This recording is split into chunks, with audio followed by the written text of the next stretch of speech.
Tu as entendu parler d'Hellobiz, le nouveau thème gratuit proposé par Elementor? Justement, j'avais fait un post à son sujet sur LinkedIn et je me suis dit, bah, pourquoi pas en faire une vidéo sur YouTube. Et comme toi, à cet instant, je ne l'ai jamais encore essayé. L'idée, c'est de les découvrir ensemble, voir ce qu'il propose et te donner mon avis en temps réel. Alors maintenant, voyons ce qu'il a dans le ventre. Let's go! Pour tester Hellobiz, ce que je te propose, c'est de partir sur un environnement en local sur mon PC que j'ai créé justement pour cette occasion, bah, pour cette vidéo. Si toi aussi tu veux justement tester Hellobiz sans avoir acheté un nom de domaine, créer un sous-domaine, acheter un hébergement, etc., je te mets un petit lien juste au-dessus de la vidéo qui te renverra vers une autre vidéo que j'ai créée et qui t'explique comment créer un site WordPress sur ton PC gratuitement sans dépenser un seul centime et c'est super simple. Donc n'hésite pas à y jeter un petit coup d'œil si tu veux le tester en local sur ton PC comme ce que je vais te montrer en vidéo. Comme tu peux le voir à l'écran, c'est vraiment le thème par défaut proposé par WordPress. Alors la première chose à faire, c'est d'aller dans Apparence, ajouter un nouveau thème et ici on va aller chercher Hello Biz. Une fois trouvé, il te suffit juste de l'installer directement pour qu'il prenne effet sur le site WordPress où tu es. Et ensuite, il faut bien sûr l'activer. Donc pour commencer, alors avant de passer à la configuration, moi c'est vraiment un site qui est de base. Donc j'ai juste rajouté l'extension en version gratuite d'Elementor pour que ça soit compatible. Donc on va faire en sorte que de tester Hellobiz vraiment avec la version gratuite d'Elementor. Donc il y aura certainement des fonctionnalités qui ne seront pas présentes, j'imagine. Mais on va voir ce qu'on peut faire vraiment en version gratuite sans dépenser un seul centime. Donc maintenant, on passe à la configuration, on suit ce que propose Hellobiz. Une fois cliqué sur ce bouton, alors Hellobiz me renvoie vers cette page-là. Donc j'imagine que... alors mon site, non ça va c'est en français, mais c'est les thèmes qui sont en anglais, les noms des thèmes. Donc ok, il propose plusieurs kits à choisir. Donc en fait, l'idée de Hellobiz, si j'ai bien compris, c'est de proposer du Elementor, mais avec vraiment des pages prédéfinies, un peu comme des templates, que en fait, tu as plusieurs choix, tu choisis ton choix et du coup, ça va te créer les pages correspondantes, vraiment structurées comme dans le template. Et ensuite, il y a aussi des nouveaux widgets qui sont vraiment spécifiques à chaque, pas thème, mais à chaque template que tu vas choisir, il me semble. Je connais pas, j'ai même pas regardé, j'ai juste découvert ça la dernière fois. OK, donc on en a 9. OK, donc il y a pas forcément un grand choix pour commencer, mais si on veut se faire un site, soi-même, sans se casser la tête et juste avoir une première ébauche pour, parler de ce qu'on sait faire, son service, ses offres, qui on est, je pense que ça peut faire l'affaire pour commencer. Alors moi, qu'est-ce que je vais choisir? On va choisir celui-ci qui est un peu plus moderne, j'hésite entre celui-là ou celui-là. Les autres, c'est un peu plus classique. Il y a celui-ci qui est un peu plus old school. Et on va partir sur celui-ci. Donc je clique ici. Donc ok, donc ça nous montre une démo du site. Ok, donc c'est déjà pas mal. On a une bannière Hero où on retrouve le H1, un petit titre, et après des boutons du call to action. Ensuite, il y a eu un peu des animations, mais là, donc elles ont disparu. Avec donc, potentiellement, ça pourrait être qui renvoie vers les différents services qu'on propose. Et ensuite, après, Why Monster, ok. Après, ouais, des avis, ok. Ok, une autre bannière, Discover More. Donc là, sur la structure de la page, elle est plutôt bien. Parce qu'on retrouve, par exemple, des avis, on retrouve les différents services, une bannière hero avec des call to action, un gros bouton pour download en haut. Donc maintenant, on va voir aussi les autres templates. Donc, on va voir le vétérinaire, celui qui me propose. Donc, on retrouve un menu, pareil que l'autre, un bouton, pareil bouton avec des petites informations. Ok, 24 heures. Des petits boutons, par exemple, pour des services complémentaires ou si on veut détailler différents services. Ok, bon, ça c'est l'abonnement. Ok, d'accord. Donc je reviens et on va regarder aussi celui-ci qui me semble intéressant. Ok, d'accord. On retrouve les avis. Ok, on retrouve des photos. Ça peut être intéressant en mode portfolio un peu. Ok, ok, c'est pas mal. Donc on va partir. Moi, je vais partir sur. Allez, on va partir sur celui-là ici.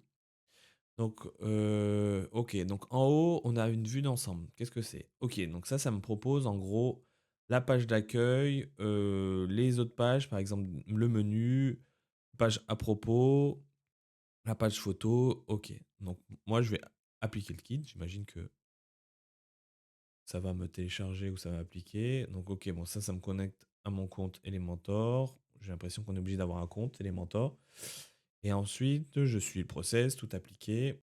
OK, ça c'était pour les SVG. On laisse la configuration se faire et je reviens tout de suite après. C'est bon, le site est créé. Bon, ça a pris quelques minutes, je pense une 2 minutes à peu près. Donc, la possibilité, c'est de voir mon site ou personnaliser mon site. Alors, ce que je vais essayer de faire, c'est que non, je ne peux pas l'ouvrir dans un nouvel onglet. Donc, on va aller d'abord dans personnaliser mon site pour voir ce qu'il nous propose. Donc, on peut soit modifier l'accueil, savoir le site. Ça, est-ce que je l'ouvre? Non, ça l'ouvre du coup dans la même page. Et du coup, on a un site comme celui-ci qui est présent. Ok, donc ça va vraiment apporter la même chose de ce qu'on a vu dans le template. OK. Donc après, on peut personnaliser, le des informations. OK. OK, donc ça, c'est le nom du site. Donc moi, je vais l'appeler, allez, Le Chevillard. Hop, la description, on va pas mettre de description. On va pas mettre de logo parce que, OK, le logo, ça doit correspondre à cette photo. Est-ce que j'ai des choses dans la médiathèque? Ouais, on va essayer de faire, ça pour voir. Tac. Donc là, j'enregistre. Donc j'ai mis un logo en mode le vert. Hop, je reviens, ça je ferme. Je veux voir si du coup, si je rafraîchis mon site comme il était. Ok, donc ça a bien remplacé le logo. Ok, alors attends, du coup je suis un peu perdu. Comment je fais pour revenir où on était avant? Donc il faut qu'on revienne en arrière. Ok, il faut revenir en cliquant sur revenir en arrière pour revenir en arrière. Donc, ok. Donc là, moi, j'ai personnalisé le nom du site, j'ai personnalisé le logo. Donc, comme tu peux le voir, ça a remplacé le logo. Donc, j'imagine qu'il y avait des endroits, c'est normalement, c'est ouais, dans le pied de page et dans l'en-tête. Donc, le logo est à remplacer par le logo que tu auras. Ensuite, il y a la possibilité de personnaliser les couleurs. Alors, ce que je vais faire, c'est l'ouvrir dans un nouvel onglet, comme ça, on reste tout le temps là. Et donc là, en fait, ok, ça se renvoie dans les réglages du site. Alors ça, j'ai fait aussi une vidéo par rapport à ça. Pour Elementor, ils ont toute une panel de réglages par défaut que tu peux justement utiliser pour définir des couleurs, comme tes couleurs de tes titres, les couleurs des fonds, les couleurs des fonds de différentes sections, les couleurs des boutons, etc. Et du coup, en fait, lorsque tu es dans les pages Elementor, tu peux sélectionner directement les couleurs depuis les réglages, au lieu de devoir resélectionner ben, l'hexadécimal qui correspond à ta couleur. Ça, c'est pareil au niveau des fontes aussi. Tu peux définir des H1, H2, H3, et justement, tu réutilises les caractéristiques de tes fontes au lieu de devoir les ressaisir une nouvelle fois. Donc c'est très intéressant. Si tu veux, je te mets le lien juste en haut de la vidéo. Il suffit juste donc à cliquer dessus pour aller voir cette vidéo-là. Donc ok, donc par défaut, donc il utilise les couleurs par défaut, ok. Et il a rajouté donc des couleurs personnalisées. Donc comme le background, donc ça va être le background ici. Donc j'imagine que si je fais ça et que je remets un peu plus clair, bah, ça va faire un peu plus clair. Ou si je fais un peu plus sombre, ça va faire un peu plus dark. On va faire un peu plus dark.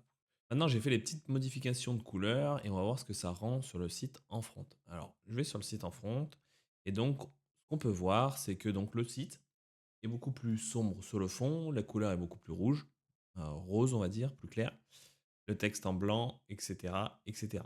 Donc, on peut voir que les modifications que j'ai effectuées au niveau des couleurs globales du site, bah, ça s'est répercuté directement sur le site. Donc ça, c'est une bonne chose. Comme ça, en fait, l'idée, c'est que ben, si tu as des couleurs par rapport à ton logo, ben, tu modifies les couleurs des réglages pour que ça s'applique automatiquement dans le site internet, sur le site internet. Et donc ça, c'était au niveau des galeries. Donc si je ferme ça et que je retourne ici, il y a la possibilité aussi de personnaliser les couleurs, ou pardon, personnaliser la police en plus des couleurs. Donc ça, c'est le même principe que pour les couleurs, sauf que ici, ben, on a toutes les polices. Euh, Différentes polices vont être utilisées pour différents types de textes à travers le site. Donc là, ce qu'on peut constater, c'est que ben, dans les polices personnalisées, il y en a quand même beaucoup. Donc là, la première chose à faire, je pense, c'est voir ben, quel texte correspond à quelle police, quel paramétrage, et du coup potentiellement renommer ces différents textes pour que ça soit parlant pour toi. Parce que sinon, il y en a beaucoup et tu vas plus trop savoir et ça va être un peu du random. Mais après, tu as la possibilité aussi de personnaliser toi à ton goût, c'est-à-dire tu ajoutes un nouveau style en cliquant sur ce bouton-là et tu pourras ben, rajouter vraiment le style que tu veux. Donc là, moi, je vais pas faire de modification, on va garder tel quel et on va pas toucher à ça parce qu'il n'y a pas forcément trop d'intérêt à regarder ça maintenant. Maintenant, on retourne sur les réglages des lobbies, ou plutôt la page d'accueil du thème et lobbies, pour voir les différents autres paramètres possibles. Donc donc on a vu tout ce qui était lien rapide, donc nom du site, logo, couleur et police. Et là, on va s'attarder donc à l'entête et le pied de page. Là, je vais l'ouvrir sur un nouvel onglet et on va voir ce que ça va nous donner. Donc, alors, au niveau de l'entête, bon, c'est moins permissible, on va dire, que Elementor de base. C'est-à-dire qu'on va être assez restreint. On aura juste l'identité, donc ce sera le logo. Donc, par défaut, je pense que tu peux mettre ben, le logo du site, mais sinon, tu peux modifier peut-être l'image, je sais pas. Ah non, tu peux pas. Donc, c'est forcément le logo du site. Et ensuite, donc la navigation. Donc là, au niveau de la navigation, tu as un nom à mettre. Bon, ça, c'est un nom vraiment facultatif, je pense. Par contre, tu dois sélectionner le menu correspondant dans WordPress. Donc, idéalement, bah, ce qu'il faut faire, c'est il faut d'abord créer le menu dans WordPress pour après le sélectionner ici. Donc, soit tu cliques sur ce lien-là, j'imagine, et du coup, ça va te renvoyer vers le menu de WordPress. Voilà, exactement pour pouvoir le modifier. Mais j'ai fait une vidéo justement à ce sujet-là, dans les comment créer un menu WordPress et aussi voir les options qui sont un peu cachées. Je te mets le lien juste au-dessus de la vidéo. Pareil, si tu veux aller cliquer pour aller jeter un coup d'œil, tu peux y aller. Et il y a aussi un complément avec cette vidéo que je te parle, c'est comment l'intégrer à travers Elementor. Sinon, donc une fois que tu as créé ton menu, bah, tu le sélectionnes et ensuite donc tu as la possibilité de modifier l'icône, celui qui généralement c'est un burger, donc pour tout ce qui est responsive, pour dire en gros bah, tu cliques et ça affiche le menu, et tu as des points de rupture. Ok, donc là par exemple, si je mets en téléphone, donc on a bien un point de rupture. Par contre, ça fait un peu dégueulasse en mode tablette, donc on remet en mode tablette pour qu'il y ait le point de rupture en mode tablette et qu'il y ait le bouton qui s'affiche. Donc après, tu as la possibilité aussi, ça c'est pas mal, donc ça c'est très intéressant, de mettre un appel à l'action. Donc l'appel à l'action, c'est le bouton qui est tout à droite. Donc ça peut être du style, par exemple, on va dire tu as un médecin ou un coiffeur, n'importe quoi. Euh, et tu as une page comme un Calendly qui te permet en fait à n'importe qui de prendre des réservations ben, de tes services. Et du coup, ben, tu peux mettre un bouton ici, tu mets le bouton tel quel, donc tu as juste à changer le texte ici et mettre le lien vers ton Calendly pour que ben, justement quelqu'un puisse, lorsqu'il va sur ton site, puisse voir en un clin d'œil ou cliquer pour prendre rendez-vous avec toi. Et il y a aussi du coup la possibilité de mettre un bouton secondaire. Donc, ok, il apparaît juste à droite du bouton. Ça peut être intéressant. Pareil, ben là, tu peux voir que c'est un message contactez-nous. Mais ça peut être aussi un style, on le voit souvent dans les SaaS. Par exemple, tu as le bouton adhérer ou s'inscrire qui est beaucoup plus visible que le bouton se connecter, par exemple. Parce qu'on cherche plus la conversion que juste une personne qui se connecte, mais on veut quand même donner la possibilité à quelqu'un de se connecter, donc on l'affiche. Et donc là, ici, c'est le même principe. Donc le gros call to action principal, bah, c'est celui qui va permettre de convertir ou justement pouvoir avoir un échange avec un prospect qui peut devenir du coup un futur lead. Et ou sinon, bah, un deuxième bouton secondaire comme un contactez-nous, c'est possible. Ok, donc ça c'est pas mal. On va dire que ça fait le taf, ça fait l'essentiel. On cherche ça pour un menu. Après, donc on peut pas personnaliser plus les choses plus que ça. Donc c'est le minimum, mais ça fait quand même le taf. Ok par rapport au menu, non, par rapport au header. Donc je vais sauvegarder ça et on va voir maintenant, ça je peux le fermer aussi. On va voir donc le pied de page. Qu'est-ce qu'on peut faire avec le pied de page? Dans le pied de page, donc c'est un peu comme le header, tu vas être restreint sur certaines choses. Donc la première chose, c'est donc tu as la possibilité de mettre un logo ou le titre. Bah, tu peux mettre le logo de ton site ou soit le titre de ton site. Après, tu as une petite description, ça c'est sympa pour dire quand est-ce que tu es ouvert. Ah, c'est aussi plutôt pas mal, tu peux mettre les liens vers tes réseaux sociaux, donc directement accessibles dans le pied de page. Donc tu as le copyright. Est-ce qu'on a la possibilité de faire ça? Non, ok, c'est avec la version pro. Avec la version pro, tu peux potentiellement conditionner l'année pour qu'elle se change toutes les années, au lieu de devoir aller faire une action manuelle pour changer la date, pour mettre bah, l'année en cours, par exemple. Ok, donc c'est pas mal. Donc ça, j'imagine, donc tu as tu as la marque, navigation, contact. Donc ouais, ça doit correspondre aux 3 sections. La navigation, donc c'est le titre. Donc là, il faut bien vérifier que c'est des P, parce que en fait, j'ai eu un problème avec la vidéo, du coup j'ai dû revenir sur cette partie-là. Et je crois initialement c'est H6. Donc là, il faut faire attention que ça soit bien P au niveau de la structure pour justement qu'on n'ait pas des problèmes au niveau du référencement naturel. Il faut toujours suivre une sorte de hiérarchie au niveau des titres pour que Google comprenne vraiment l'arborescence de ta page avec des H1, H1, des H2, des H3, etc. Mais pas des H6 qui pop à n'importe quel moment dans ta page, des H5 qui pop à n'importe quel moment dans ta page, etc. Donc, il faut bien vérifier ça. Il faut bien vérifier ça pour que ça soit P. Ce que je constate à travers ces éléments-là, c'est que si tu utilises un des thèmes proposés, un des templates proposés par HelloBiz, bah, vérifie bien tout ce qui est au niveau des titres qui est mis en place pour les modifier et pour pas que ça te rajoute des titres un peu n'importe où, n'importe quoi dans ta page, quoi. Surtout d'un point de vue référencement naturel, c'est ça que je te parle. Et ensuite, du coup, tu as la dernière. Donc, alors, pour la navigation, donc effectivement, c'est un menu. Donc là, pareil, donc tu as la possibilité soit de prendre le même menu que ton menu principal, ou tu peux créer un second menu qui correspond au menu du pied de page. Et du coup, avec des liens un peu différents, peut-être d'autres, peut-être moins, etc. Et ensuite, donc, tu as la troisième colonne, c'est le Get in Touch. Ouais, ok. C'est en gros pour pouvoir avoir des informations par rapport à où tu te situes. Mais bon, tu peux mettre un peu n'importe quoi, hein, c'est ça par défaut, mais et bien n'importe quoi, là, mais bien un P et des informations complémentaires. Ok. Bon, c'est assez classique, mais ça, pareil, ça fait le taf pour quelqu'un qui se lance dans la création de site internet et qui veut faire son site par soi-même. Il se casse pas trop la tête, il fait une première version et après, au moins, il a une sorte de carte de visite en ligne, accessible n'importe quand et qui répond à toutes les problématiques que un prospect pourrait avoir par rapport à son activité et savoir un peu plus les services et ce que l'entreprise propose. Ok par rapport à ça, donc je vais fermer ça. Donc ça, on a vu toutes les parties du site, donc un tête, pied de page. Donc ça fait le taf. On peut pas aller trop dans les spécificités, dans les détails, dans la personnalisation, mais pour moi, ça fait le taf pour une première version, par exemple.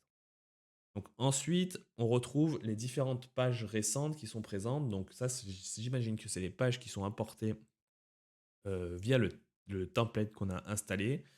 Donc si je fais personnaliser ici, j'arrive donc sur la page d'accueil.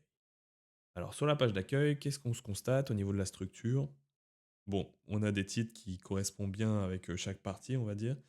Et on a un nouveau module, un nouveau widget qui s'appelle bannière d'accroche. Ok.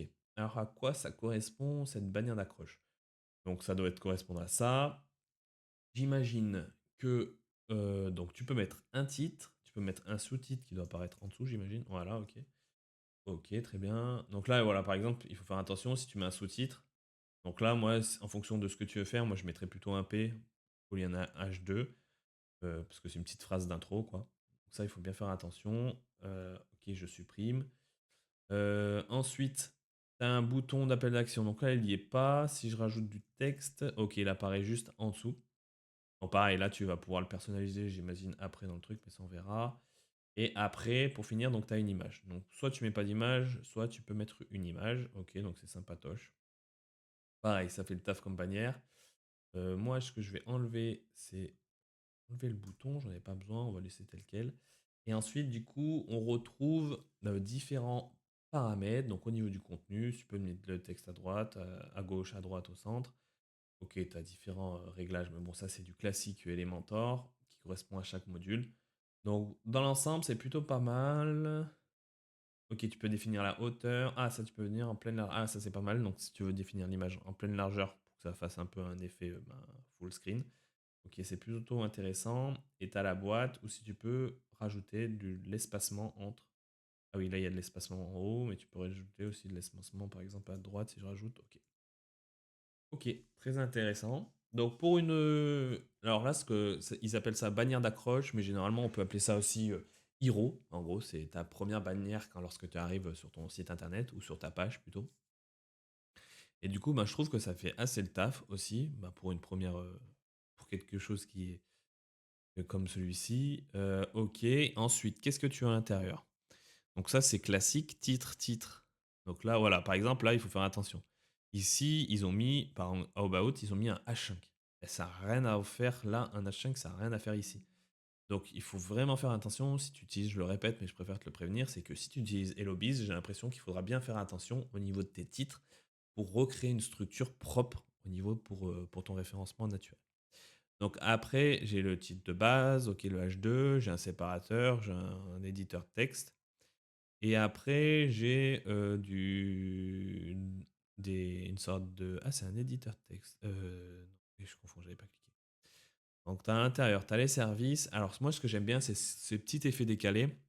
Alors, je ne pense pas que ça soit... Ah, c'est un call to action. Ah non, mais c'est ok, c'est le bloc. Moi, ce que je pense qu'ils ont fait, c'est qu'ils ont du coup rajouté du padding ou ouais, du padding ou du margin, ouais, du padding pour créer ce petit effet de décalage pour chaque conteneur. Donc ça, c'est sympa. Donc ils ont ajouté du margin. On aurait pu faire à peu près la même chose avec Ils ont fait du padding, on aurait pu faire la même chose avec du margin. Alors pour rendre ces effets-là, donc il faut utiliser ces deux notions-là. Si tu ne les connais pas, pareil, je te mets un petit lien en haut de la vidéo qui te renvoie justement à ces deux notions et comment l'utiliser à travers Elementor. Donc ça peut, tu vois, c'est un exemple concret que tu peux utiliser pour donner un effet un peu décalé sur tes pages. Donc c'est assez sympa. Si tu veux y jeter un coup d'œil, n'hésite pas. Et après, du coup, il y a un nouveau module qui s'appelle Call CTA, Call to Action, j'imagine. Et du coup, ce qui te permet de faire, donc c'est un titre, une petite description, et après un bouton Call to Action. Ouais, c'est assez classique, mais efficace, hein. Au moins, on a un nouveau module et on sait ce qu'on veut faire. Ça peut être un call to action vers une autre page service. Moi, je trouve ça assez sympa. Ah, et tu as la possibilité aussi de mettre un autre bouton secondaire, un peu ce qu'on a vu sur le header du site. Ok par rapport à ça. On continue. On a un avis, donc ça j'imagine, ouais, c'est un seul témoignage. T'as le loop carousel qui est en version pro, donc tu peux pas l'activer. Donc si tu en as d'autres, il faudra les mettre les uns en dessous des autres. Ensuite, on continue ça. Ah, c'est des images. Alors c'est un peu dommage. J'aurais préféré que ça soit une galerie, mais je pense que le widget galerie, il est en version pro. L'idée, c'est que si c'était une galerie, un widget galerie, bah, tu as juste à ouvrir le widget, rajouter une image. Là, j'ai l'impression que c'est des images qui sont les unes en dessous des autres. Donc, si tu veux rajouter des images, bah, en fait, il faut clic droit, dupliquer pour ajouter un élément en dessous, quoi. Tu peux pas juste rajouter une image à travers la sidebar de gauche du module lui-même. Donc après, tu as un petit bouton et après, tu as des icônes. Mais ça, c'est assez classique. C'est boîte d'icônes. Ok, mais ils sont sympas. Je crois que c'est des icônes qui sont présents avec ce template. Donc peut-être avec d'autres templates, tu auras d'autres icônes. Donc c'est assez sympa ça. Et ensuite, donc, tu as un petit formulaire, si j'imagine. Ah, c'est un formulaire light. Ok, parce que le formulaire de base il est premium, je crois, de mémoire. Donc là, ça permet juste de faire vraiment un formulaire assez classique. Ce qui est dommage, c'est que du coup, après l'envoi, tu peux faire que envoyer un mail. Tu peux pas le lier à une newsletter ou des choses comme ça. C'est un peu dommage, mais j'imagine qu'il faut la version pro d'Elementor pour pouvoir le faire ou justement utiliser un autre type de formulaire que celui-ci. Je pense que si tu as la version pro d'Elementor, ma formulaire Lite, il ne te sert pas à grand chose. C'est vraiment que pour HelloBiz. Ok, et maintenant, qu'est-ce que ça donne en mode responsive? Donc ça, tablette, on peut regarder, mais on s'en fiche un peu parce qu'il n'y a pas énormément de personnes qui regardent sur tablette. Donc ok, assez efficace, classique, ça va. Donc ça, c'est moi qui ai rajouté, donc ça fait un peu bizarre. Donc il y a un petit décalage, mais qui donne un effet un peu sympa aussi sur téléphone, je trouve. Ok, ok. Donc après, on a les images qui s'emboîtent les unes derrière, en dessous des autres. Donc ça, c'est bien. Ça se met en carré, c'est pas mal. Ok, image. Ah, par contre, là, c'est un peu dégueulasse. On va se dire, on va pas se mentir. C'est le formulaire, il est pas. J'imagine qu'il faut le personnaliser pour lui dire que en, en téléphone, ça doit être. Ah, pourtant, c'est du 100-100. Il doit y avoir un truc qui ne va pas quelque part. Formulaire. Il doit y avoir un truc qui ne va pas pour lui dire en fait qu'il faut qu'ils se mettent les uns en dessous des autres au lieu que ça soit. Regardez, quand même, il n'y a pas de CSS personnalisé. Ah, ça c'est imprimé aussi. OK. Donc non, mais quand même dans l'idéal, dans le gros de cette page d'accueil, franchement, il y a pas mal de choses à faire. Donc c'est plutôt bien. Bah, surtout pareil, le principe c'est que, ben, pour une personne qui débute et qui veut faire un site par lui-même, ben, ça c'est quand même pas mal, ça lui offre beaucoup de possibilités. Parce que là, ce qu'on a vu, c'est que, moi, c'est tel quel, mais à tout moment, je peux rajouter aussi d'autres widgets qui sont présents par de base, chez, Elementor, quoi. Donc, c'est assez sympa. Donc on va enregistrer même si on s'en fiche un peu des modifications. Et si je referme là, donc je suis ici, donc après on a d'autres pages. Donc je vais les ouvrir juste pour voir. Food, tac tac, et galerie. Bon, j'imagine on va commencer par galerie parce que du coup j'imagine que ça va pas être un module galerie. Ouais, voilà, c'est ça. C'est doit être exactement la même chose que la page d'accueil que ce qu'on a vu, c'est-à-dire que c'est des images qui s'emboîtent les unes dessous des autres et pas un module galerie vraiment dédié. Ok, c'est un peu dommage. Donc après là on est sur What's On. Ok, donc c'est une image classique. Ok, bon là ça fait un peu dégueulasse. Je pense que c'est parce que c'est pas pensé pour, surtout que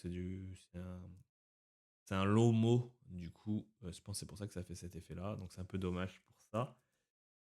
Et ensuite, ok, bon, on a un truc assez classique. Mais après j'ai l'impression que. Voir si c'est parce que j'ai ouvert plusieurs fois. Ah oui, voilà, c'est ça. J'ai dû ouvrir plusieurs fois. J'ai ouvert plusieurs fois pour plusieurs pages en même temps, c'est peut-être ça s'est mal chargé. Ok, donc là c'est quand même mieux. Ok, ok, bon c'est à peu près les mêmes choses qu'on ce qu'on a vu sur la page deck.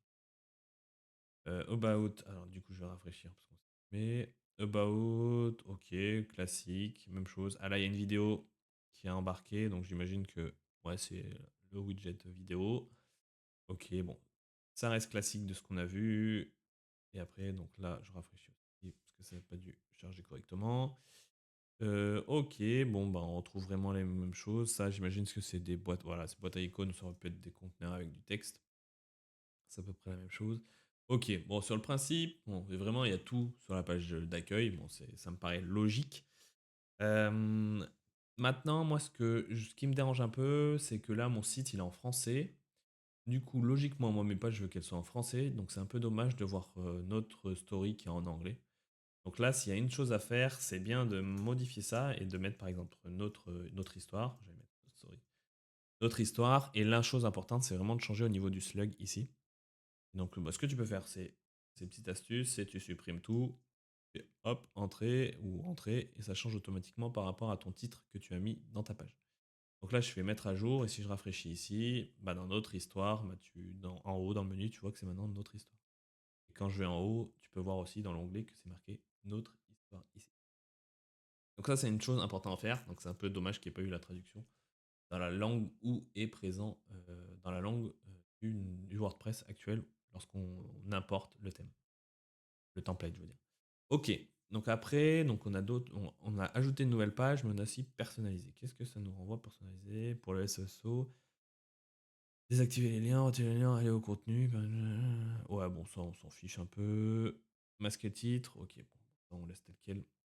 Et si on fait ajouter une page, donc là j'imagine que ça nous renvoie vers OK la page. Donc si je mets test et que je fais modifier avec Elementor, donc on arrive sur une page classique d'Elementor.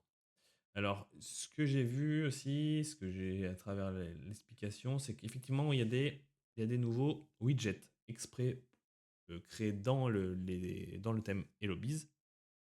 Donc c'est dans l'onglet Hello Plus. Et donc tu as la notion de zigzag. Donc ça on l'avait pas vu, mais on va le voir après. Donc on a la notion de bannière d'accroche. Donc ça c'est celle qu'on a vue, j'imagine. Donc voilà, par défaut il met H2, H3, donc ça attention avec une image en dessous. Donc si je supprime ça, ça va me supprimer ça. Si je me le bouton, si je supprime le texte, ça me supprime. Ok. Moi ça me plaît pas mal. Donc on a vu, ça représente, c'est vraiment le même widget qu'on a vu tout à l'heure. Après on a bannière d'accroche flexible. Qu'est-ce que c'est? Quelle est la différence? Ok, donc là c'est sur le côté. Donc on a la possibilité. Bon, au niveau du contenu, on a l'intro à mettre, on a un titre, donc l'intro ça doit être juste au-dessus, ok. La titre, sous-titre, bouton, call to action, donc ça, après c'est la même chose. Je pense que c'est la position, ok, donc l'image là, ok, donc seule image à gauche, et je peux mettre storytelling, qu'est-ce que c'est? Ah ouais, bon bah ça revient. En fait, donc, Ce que je vois, en fait, limite, la bannière d'accroche, on pourrait la supprimer pour mettre tout le temps des bannières d'accroche flexibles. Autant t'habituer à ce widget-là, parce que tu peux faire vraiment la même chose que le widget bannière d'accroche, sauf avec d'autres fonctionnalités en plus. Donc, si tu veux différencier d'une page à l'autre, autant maîtriser celle-ci que l'autre. C'est un peu une sorte de duplication, mais celle-ci en mode beaucoup plus simplifié et avec moins de possibilités. Ok par rapport à ça. Ensuite, qu'est-ce qu'on a d'autre comme widget? On a le CTA. Le CTA, ok, c'est un call to action. Ah, c'est comme ce qu'on a vu tout à l'heure, mais sauf que là, il y a beaucoup plus de titres. T'as un titre. Ok, donc je supprime ça. Donc je vais changer ça parce que la boîte, j'imagine. Hop, on va reset. Ok, par défaut transparent. Ok, donc ça peut te faire un petit call to action. Donc ça peut être sympa, par exemple, lorsque tu as plusieurs sections qui s'emboîtent les unes en dessous des autres et que tu mets un call to action entre les deux qui dit, par exemple, t'explique certaines choses. Et après, tu dis, ben, si vous voulez passer par un professionnel, ben, cliquez ici et ça te renvoie vers une page de contact, quoi. Donc, ok, intéressant ça. Très pratique. Donc après, tu peux faire des modifications sur la boîte, les boutons, les textes. Ok, mais ça rejoint un peu ce qu'on a vu tout à l'heure. Ok, ça marche. Et ensuite, le dernier, ma formule à la on l'a vu, donc pas besoin. Moi, ce qui m'intéresse, c'est zigzag. Ok, alors, qu'est-ce qu'il te propose? Moi, j'aime bien. Dans l'idée, c'est sympa. Parce que, donc alors, ce qu'on peut faire, c'est déjà, c'est faire ça en pleine largeur. Hop, voilà, là, c'est déjà mieux. Donc en fait, si c'est ce que j'avais compris quand j'avais revu la vidéo explicative faite par Elementor, c'est qu'en fait l'idée c'est que ça te permet de créer différentes sections dans ta page. Donc par exemple, lorsque tu expliques un service, tu peux dire bah, les points forts, bah, c'est ça, et ça répond à ça comme problème. Donc là en fait c'est directement en mode image, texte, texte, image, inversé, inversé.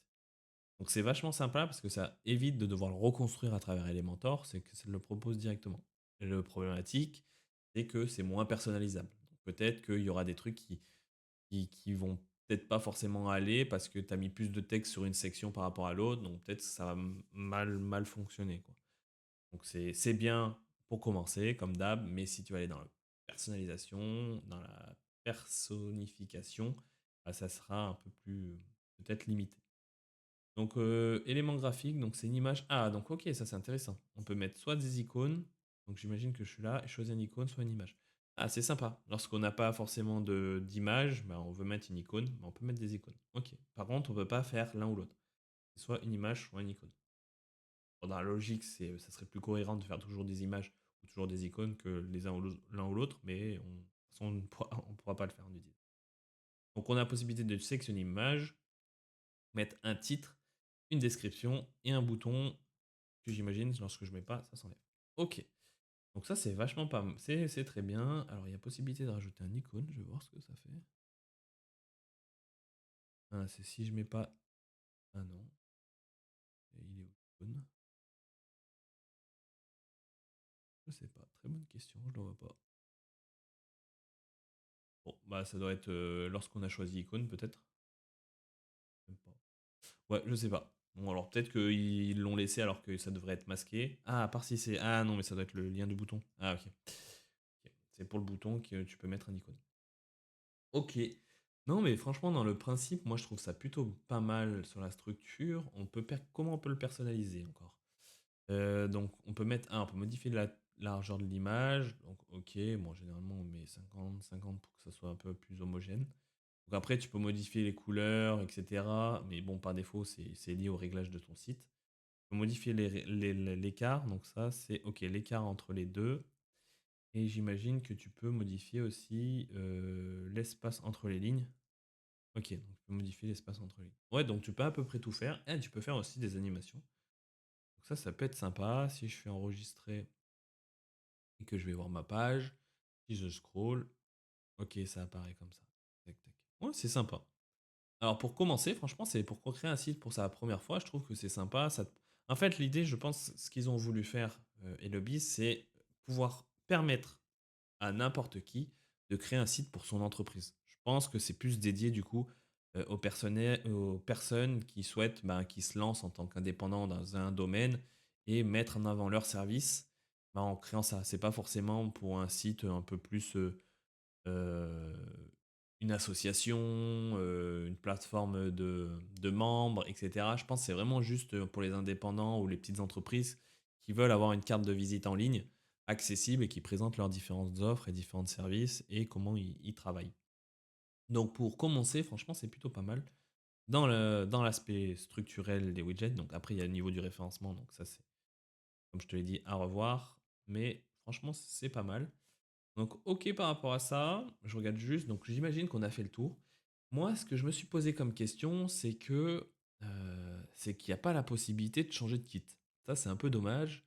C'est de se dire: «Bah, en fait, moi, j'ai testé un template, mais au final, avec le texte que j'ai à l'intérieur, bah, ça me plaît pas du tout, j'ai envie de tester un autre, template».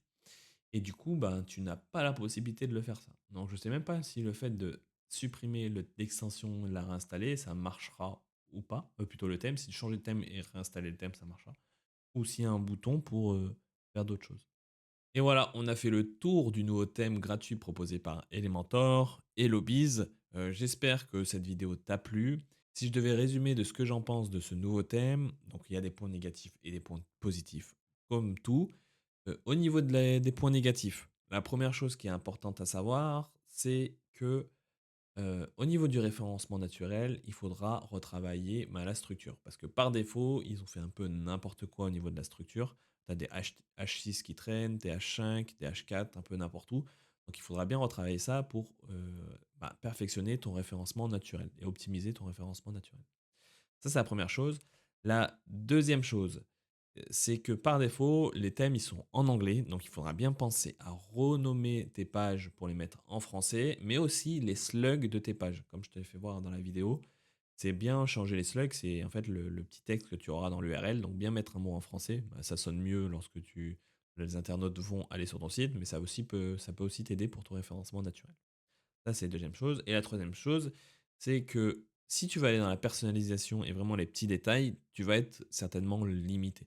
C'est toujours cette problématique qu'on a lorsqu'on utilise des templates, c'est qu'on est limité dans l'utilisation et dans la personnalisation de ton site. Après, ce qui est bien, c'est que ben, HelloBiz, ça te rajoute des nouveaux widgets qui sont en complément d'Elementor. Donc ça te rajoute des nouvelles fonctionnalités. Et ça veut dire aussi que tu peux utiliser les fonctionnalités d'Elementor qui sont présentes du coup dans l'extension. Pas toutes si tu utilises la version gratuite, mais il y en aura certaines que tu peux utiliser. L'autre chose qui est bien, c'est que du coup, ça te donne des widgets qui sont vraiment plus orientés sur quelque chose d'assez classique, mais qu'on voit dans les pages de vente, les pages de service, pages à propos, etc. Donc tu peux vraiment les utiliser un peu comme tu veux, comme les zigzags, ce qu'on a vu, ça c'est très intéressant si tu veux faire différentes sections. Par exemple, ben, le problème que tu rencontres, celui-ci, ben, je t'apporte ça. Après, le deuxième problème, le troisième problème, etc. Ou ou trois offres, par exemple. Donc, tu pourras un peu tout faire au niveau de la structure. Je parle pas du design parce que tu vas être limité, mais au niveau de la structure, je pense que tu pourras faire un peu tout ce que tu veux. L'autre chose qui est bien, c'est que ça te propose une en-tête qui est vraiment orientée vraiment dans la conversion. C'est-à-dire que ça te propose deux call to action à ajouter en haut à droite avec ben, des boutons clairs pour genre, prendre un rendez-vous, des choses comme ça.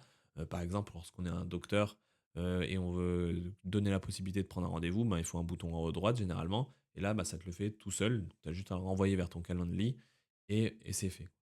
Donc ça, c'est très intéressant. Donc vraiment, sur la structure globale de la page, ça te permet facilement de personnaliser, ça reste limité, mais ça te permet de personnaliser ton en-tête, ton pied de page et la structure de ta page un peu comme tu veux. Donc pour moi, ça c'est très bien et ça c'est intéressant pour toute personne qui veulent se lancer dans son site internet par soi-même euh, et qui souhaite simplifier les choses en utilisant des choses déjà prédéfinies, on va dire, avant d'ouvrir la porte à Elementor où il y a beaucoup de choses et du coup on peut être vite perdu. Là au moins en utilisant HelloBiz, bah, ça te borne les choses, c'est ça qui est différent du thème Hello Elementor, c'est que bah, dans Hello Elementor, t'as pas forcément grand chose qui te borne bah, ton site, donc tu peux faire un peu tout et n'importe quoi. Et donc là avec HelloBiz, tu peux vraiment te centrer vraiment dans ce qui est présent et l'essentiel et réutiliser ce que tu as. Voilà et sinon oui, il y a un point négatif que je viens de repenser, c'est que, ça propose uniquement que 9 templates pour commencer. Donc tu peux être assez limité, bon même si c'est un peu varié comme, comme style, mais tu peux être assez limité. Et l'autre chose, donc positif maintenant, c'est, que tu peux personnaliser facilement tes couleurs, ta police, et que ça mette à jour directement dans le template d'une manière générale. Donc ça, c'est vraiment cool. Si tu veux, ben, tu comme ce que je t'ai fait voir, tu as un resto, mais sauf que tu pas du tout les mêmes couleurs et ben, tu as juste à changer les couleurs et ça fait comme si c'était ton site, quasiment prêt, quoi. Tu peux changer les images pour mettre les images de ton resto, mais au moins c'est vraiment comme, tes couleurs et etc. Donc en tout cas, si tu as apprécié ce nouveau format, donc j'ai testé un nouveau format, vraiment en mode, plus direct, live, sans que j'y ai testé auparavant. Donc n'hésite pas à mettre un petit like sous la vidéo si tu as justement apprécié cette vidéo et si tu veux justement me donner de la force aussi. Si tu veux suivre mes prochaines vidéos, tu as juste à t'abonner à la chaîne. Tu seras au courant, bah, que ce soit des sujets de Elementor, WordPress, l'influencement naturel ou ma vie de solopreneur. Si tu as des questions, n'hésite pas à me le mettre en commentaire en bas dans la description de la vidéo, je t'y répondrai avec plaisir. Et comme fin de rituel de chaque vidéo, je t'invite à marquer un petit mot pour montrer que tu es toujours présent à cet instant T de la vidéo. Et ce petit mot, bah, c'est tout simplement Hellobiz. Tu mets Hellobiz, le nom du thème que je viens de te présenter, et ça montrera que tu es présent à cet instant T. Maintenant, je te dis à bientôt pour une nouvelle vidéo. Ciao, bye bye.